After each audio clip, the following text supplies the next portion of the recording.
Hello ji, Radhe Radhe my YouTube family. गर्मियाँ आते ही देसी सब्जियां बननी शुरू हो गई है मेरी तो रसोई में। हाँ जी, आज के ब्लॉग की शुरुआत हो रही है लंच टाइम से। आज लंच में मैं बना रही हूँ गवार फली की भुर्जी।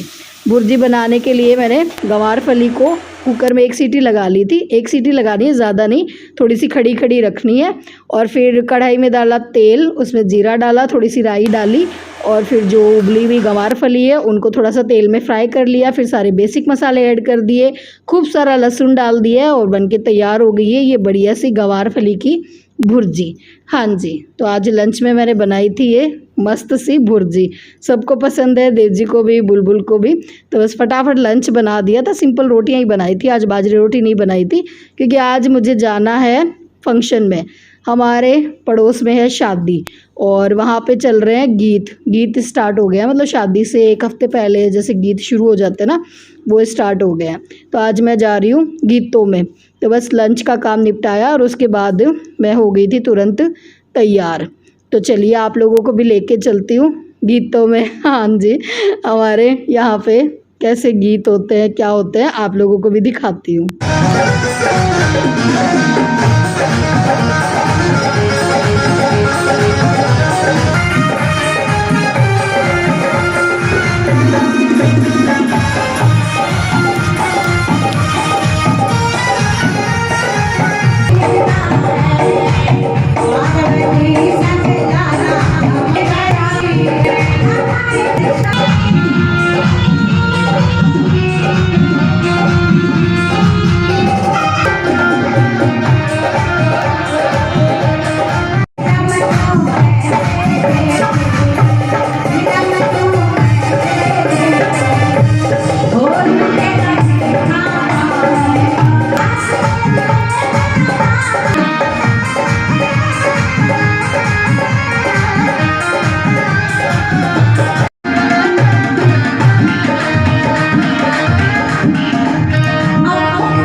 अच्छा जी, ये है शादी वाला घर, लड़की की शादी है यहाँ पे। जब मैं पहुँची थी ना तब तो गीत शुरू हो गए थे 3:30 बजे। तब तो मैं फटाफट अंदर चली गई थी, मैंने बाहर का कुछ भी वीडियो शूट नहीं किया था। अभी हम सब लोग वापस आ रहे थे ना, तब मैंने ये थोड़ी सी क्लिप ली थी।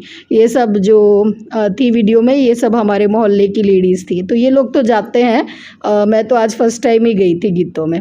बाकी अच्छा था, फंक्शन बढ़िया था और गिफ्ट भी मिला था जो बुलबुल देख रही थी।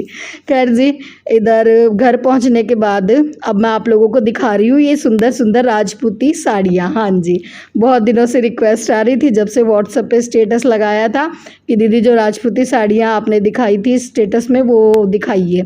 तो आजकल इन साड़ियों का बहुत ज़्यादा, ये साड़ियाँ ट्रेंड में है। इंस्टा पे देख लो, व्हाट्सएप पे देख लो, सब जगह पे जो है, जो भी इन्फ्लुएंसर है इंस्टा की, जो भी यूट्यूबर्स है, उनको पहने हुए आप लोगों ने देखा होगा।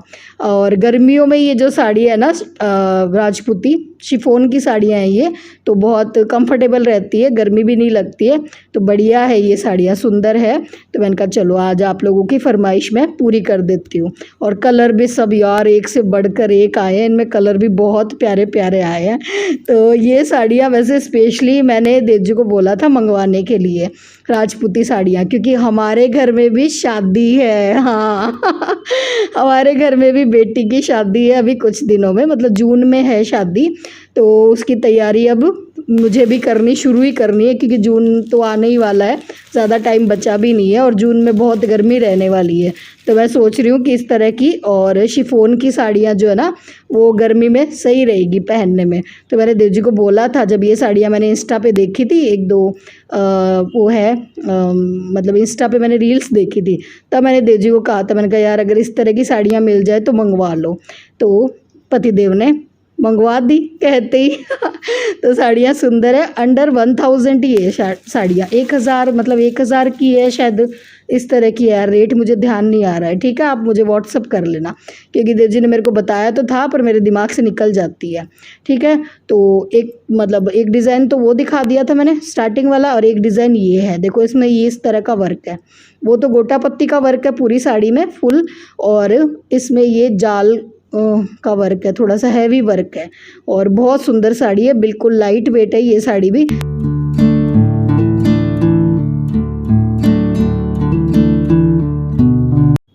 इन साड़ियों में वैसे तो ब्लाउज़ दिया गया है, विद ब्लाउज़ ये साड़ी है, पर इन साड़ियों के साथ है ना, ये जो साड़ी में ब्लाउज़ दिया हुआ है ना, वो नहीं सिलवा के, क्योंकि ब्लाउज़ में कोई भी वर्क नहीं है, सिंपल ब्लाउज़ है मतलब, तो वो ब्लाउज़ नहीं सिलवा के, और अगर इसके साथ कॉन्ट्रास्ट में जैसे रेड कलर का, येलो कलर का प्लेन ब्लाउज़ पहनो ना, तो ये साड़ियाँ बहुत सुंदर लगती है। और इन साड़ियों को पहनने के बाद बिल्कुल रॉयल लुक आता है, मतलब बिल्कुल मतलब ऐसे महारानियों वाला लुक आता है, और इनको पहनने का स्टाइल भी अलग होता है। ये साड़ी जैसे नॉर्मल मैंने पहनी है ना, ऐसे नहीं पहनी जाती है, राजपूती साड़ी थोड़ी अलग स्टाइल से पहनी जाती है। मैं पहन के भी दिखाती है आप लोगों को, ये साड़ी राजपूती स्टाइल में बहुत सुंदर लगती है, पर मैंने सोचा यार अभी पहन के दिखा दूंगी तो फिर बाद में मतलब शादी में पहनूंगी तो मज़ा नहीं आएगा, तो फिर मैंने नहीं पहनी। और खैर जिसको भी ये साड़ी लेनी है स्क्रीनशॉट ले लेना और अपना ऑर्डर जो बुक कर लेना, अभी तो फुल स्टॉक है इस साड़ी का। तो जी साड़ियाँ वाड़ियाँ दिखाई, और उसके बाद मैं और देव जी आ गए थे श्याम बाबा के मंदिर, क्योंकि आज मैं तैयार हुई हुई थी। देव जी को कॉल किया, मैंने कहा श्याम बाबा के मंदिर चलते हैं, क्योंकि आज खाने वाने का ज़्यादा मुझे काम था नहीं शाम को, क्योंकि देव जी भी शादी में जा रहे हैं खाना खाने के लिए, और बुलबुल भी जा रही है शादी में। तो फिर मैंने कहा चलो श्याम बाबा से मिल आते हैं, बहुत दिन हो गए, ऐसे तो निकलना होता नहीं है, और गर्मी भी हो गई है अब थोड़ी थोड़ी सी। तो फिर श्याम बाबा से मिले, और देव जी मंदिर जाने के नाम से फिर मना भी नहीं करते हैं, तुरंत ही आ जाते हैं। वैसे तो फिर भी मतलब कह देते हैं अगर इधर उधर कहीं जाना हो तो, कहते नहीं टाइम नहीं है, ये नहीं है, वो नहीं है, पर हाँ मंदिर के नाम से तुरंत आ जाते हैं। तो बस जी घर आ गए हैं, बुलबुल मैडम हो गई है तैयार, बुलबुल जा रही है शादी में खाना खाने के लिए, और देव जी जाएंगे दूसरी शादी में, मतलब दोनों पापा बेटी अलग अलग शादी में जा रहे हैं खाने पे। अच्छा जी, इधर बुलबुल आप लोगों को दिखा रही है डबल चिन कम करने के लिए एक बहुत बढ़िया सी एक्सरसाइज, जो वो दिन में करती रहती है सारा दिन। हाँ ये बहुत बढ़िया एक्सरसाइज है, जिनको भी अपनी डबल चिन कम करनी हो, बुलबुल को भी थोड़ी सी डबल चिन हो गई है, तो वो पूरा दिन करती रहती है। वही अब शादी की तैयारी चल रही है भाई, हमारे घर में भी बेटी की शादी है जून में। हाँ मैंने बता दिया था क्या आपको, हाँ स्टार्टिंग में बता दिया था शायद, मेरे जेठ जी की बेटी की शादी तय हो गई है जून में। खैर जी अभी आप लोगों से मुलाकात हो रही है मेरी नेक्स्ट डे, ये 2-3 दिन का मिक्स व्लॉग रहने वाला है। और यहाँ पे देव जी लगे हुए हैं अपने पापों का प्रायश्चित करने में, अपने क्या मतलब जो पाप हम सब लोगों ने मिल के किया था। कुछ दिन पहले मैंने आप लोगों के साथ व्लॉग में शेयर किया था, यहाँ बालकनी में मधुमक्खियाँ आ गई थी, बहुत सारी छाता बना रही थी, और उनको हमने मारा था।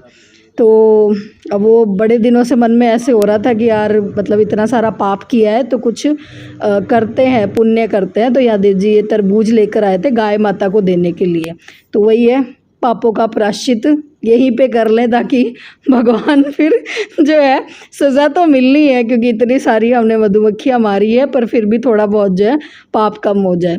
तो देव जी तो सुबह सुबह उस काम में लगे हुए थे। मैं सुबह जल्दी उठी, फटाफट साफ़ सफाई करके नहाई हूँ, फटाफट आ गई हूँ रसोई में, क्योंकि आज है अक्षय तृतीया, आखा तीज हमारे यहाँ पे बोलते हैं, ठीक है। तो आखा तीज को हमारे यहाँ पे बनता है खिचड़ा, साबुत अनाज का, 7 तरह का अनाज जिसमें डलता है, तो वो मुझे बनाना है, और इस खिचड़े को बनने में थोड़ा टाइम लगता है। वैसे तो मैंने इसको सुबह में भिगो दिया था, मतलब 7 अनाज ले लिया था, बाजरी और इसमें चने गेहूँ सब डलते हैं, बाजरी थोड़ी ज़्यादा डलती है और बाकी सारा अनाज थोड़ा थोड़ा करके डाल देते हैं, मतलब थोड़े से गेहूं के दाने डाल दिए, थोड़े से चने डाल दिए, इस तरह से, ठीक है। और फिर मैंने सुबह में इसको भिगो दिया था 1 घंटे के लिए। भीगने से फ़ायदा ये होगा कि ये जल्दी पक जाएगा, वरना तो बहुत टाइम लगता है इसको पकने में, 1-2 घंटे लग जाते हैं। और हमारे यहाँ पे साबुत अनाज का ही बनाते हैं, मतलब कूट के नहीं बनाते। और जब भी खिचड़ा मैं पहले बनाती थी ना, तो ये नीचे चिपक जाता था, स्टील के कुकर में चिपकने का बड़ा डर रहता है खिचड़ी वगैरह। तो अभी मैं क्या करती हूँ, जब मैं बनाती हूँ ना, तो पानी को उबाल लेती हूँ और उसमें थोड़ा सा घी डाल देती हूँ। घी डालने से फ़ायदा ये होता है कि खिचड़ा चिपकता नहीं है, इसको मतलब टेंशन नहीं रहती, वरना तो मेरा तो हर बार ही चिपक जाता था। एल्यूमिनियम के कुकर में नहीं चिपकता है, स्टील के कुकर में चिपकने का डर रहता है। तो अब अगर आपकी भी खिचड़ी अगर स्टील के कुकर में चिपक जाती है ना, तो आप उसमें थोड़ा सा घी डाल दिया करो। तो मैंने घी पहले ही डाल दिया है, फिर बाद में जब खाएंगे ना तो ऊपर से घी नहीं डालेंगे, तो थोड़ा सा 2 चम्मच घी डाल दिया था। और फिर बस इसकी 10-12 सीटियाँ लगा दी थी मैंने। खिचड़ा बना लिया था, साथ में बनता है इमली का मीठा पानी, मतलब सिंपल सा बनता है। इमली को भिगो के उसका पानी छान के उसमें चीनी वगैरह मिक्स करके, और ये इमलाना बोलते हैं हमारे यहाँ इसको। तो आखा तीज के दिन सुबह सुबह यही खिचड़ा ही बनता है और इसी से पूजा होती है घड़े की। तो आज के दिन घड़ा जो है मिट्टी का ज़रूर ख़रीदते हैं। फर्स्ट डे तो मतलब आखा तीज से पहले दिन तो सैटरडे था, तो उस दिन तो देजी लेकर नहीं आए थे, मतलब शनिवार को घड़ा नहीं खरीदते, तो नेक्स्ट डे सुबह ही लेकर आए थे। और ये देखो कितना बढ़िया जो है खिचड़ा बन के तैयार हुआ है। तो आपके वहाँ पे भी बनाते हैं क्या आखा तीज पे खिचड़ा? कैसे मनाई आपने अक्षय तृतीया, मुझे कमेंट्स में ज़रूर बताना। तो हमारा तो मतलब आज दिन का भी लंच यही होने वाला है। देव जी को बहुत पसंद है खिचड़ा और इमलाना। वो सुबह तो खा के नहीं गए थे क्योंकि आज क्या थोड़ी सी अक्षय तृतीया लेट थी, 11 बजे के बाद में पूजा करनी थी, तो वो सुबह तो खा के नहीं गए थे। तो देव जी तो सुबह मतलब दोपहर में लंच में मैंने और देव जी ने तो खिचड़ा ही खाया था। पर आजकल के बच्चे खाते नहीं है ये खिचड़ा विचड़ा तो बुलबुल ने तो मना कर दिया, मैं नहीं खाऊंगी कोई खिचड़ा विचड़ा, मुझे कुछ और बना दो। तो फिर ब्रेड रखी थी तो मैंने उसके लिए सिंपल से सैंडविच बना दिए। शाम को देखेंगे मतलब रोटी बनाएंगे, और दिन में तो फिर ये सैंडविच बनाए थे बुलबुल के लिए। अच्छा जी, अब वीडियो एंड करने से पहले आप लोगों को एक बहुत ही बढ़िया सी चीज़ दिखा देती हूँ जो मैंने मंगवाई है फ्लिपकार्ट से। मैंने मंगवाए हैं ये साड़ियाँ रखने के लिए, हैवी जो साड़ियाँ होती है ना, लहंगे रखने के लिए ये साड़ी के कवर, और ये बहुत ही अच्छी क्वालिटी में मुझे रिसीव हुआ है, बहुत बढ़िया आया है। मैंने सोचा नहीं था कि इस रेट में और इतने बढ़िया आ जाएंगे। मैं मतलब ऐसे ही फ्लिपकार्ट मतलब स्क्रॉल कर रही थी तो मेरे सामने आ गए। 250 समथिंग के हैं ये, और 8 कवर मिले हैं। तो इस रेट में मतलब हमारे यहाँ लोकल मार्केट में तो नहीं मिलते, और ये वाली क्वालिटी भी नहीं मिलती, काफ़ी बढ़िया है। साड़ियाँ मतलब हैवी साड़ी जो है अगर इसमें रख दो ना, लहंगे रख दो तो ख़राब नहीं होते, वर्क वगैरह उनका ख़राब नहीं होता। तो मैं इसी तरह के कवर का इस्तेमाल करती हूँ अपनी हैवी साड़ियाँ रखने के लिए। और काफ़ी स्पेस भी इसमें काफ़ी अच्छा खासा है। ये देखो चैन भी अच्छी है, मुझे तो लगा था पता नहीं कैसे ही आएंगे जब मैंने ऑर्डर करा था, पर काफ़ी अच्छे आ गए। और ये देखो स्पेस इतना अच्छा खासा है, मतलब एक कवर में आप आराम से 4-5 साड़ी रख सकते हो। तो बढ़िया मतलब हो गए हैं, 7-8 कवर है। तो मेरा तो आराम से मतलब आगे शादी आ रही है तो जो हैवी साड़ियाँ लहंगे वगैरह लूँगी ना, तो उनको रखने के लिए मैंने मंगवाए हैं।